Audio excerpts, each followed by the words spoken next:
ଅଛି but primary reason ଯେ ମୁଁ ଭାବୁଛି ଇଣ୍ଡିଆ ଗୋଟେ ସିଭିଲାଇଜେସନ ଷ୍ଟେଟ୍ ସେଟା 1947 ରେ ଜନ୍ମ ହୋଇନି। ତାହା ବହୁତ ବର୍ଷ ହଜାର ହଜାର ବର୍ଷରୁ ଆସୁଛି। ତ ସିଭିଲାଇଜେସନ ଷ୍ଟେଟ୍ କୁ ଦବାଟା ତ ସହଜ ନାହିଁ। ଯେମିତିକି ଇରାନକୁ ବି ସେମାନେ ଦବେଇ ପାରିବେନି। ଯେମିତିକି China kind of civilisation state ଥିଲା ବଟ୍ କମ୍ୟୁନିଷ୍ଟ ସରକାର ଆସିଲା ପରେ ସେଟା ସିଭିଲାଇଜେସନ ଷ୍ଟେଟ୍ ଆଉ ରହିଲାନି।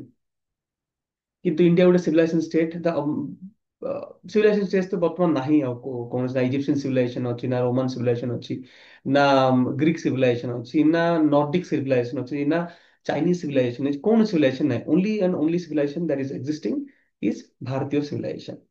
तो भारतीय सिविलाइजेशन को सब कुछ जଣା आम माने चाणक्य नीति फॉलो करछु। तो आम माने जियो पॉलिटिक्स रो राजा कहया गले राइट। तो हमको आगुरु ही हजार हजार वर्ष धरि आमे बिजनेस एम्पायर ठिया करछु। ओडिसा रो साउथ ईस्ट एशिया सहित बहुत भल कनेक्शन थिला। ओडिसा रो अरेबियन सी थ्रू रे वर्तमान तो एटा अरेबियन सी बट आगर नाम से सिंधु सागर थिला। तो से स्टेट्स को भलो कनेक्शन थिला। हिंदू सिविलाइजेशन थिला बहुत मोस्टली। तो भलो बिजनेस हम करथले। तो हमको जଣା वर्तमान जियो पॉलिटिक्स केमति खेलिबार।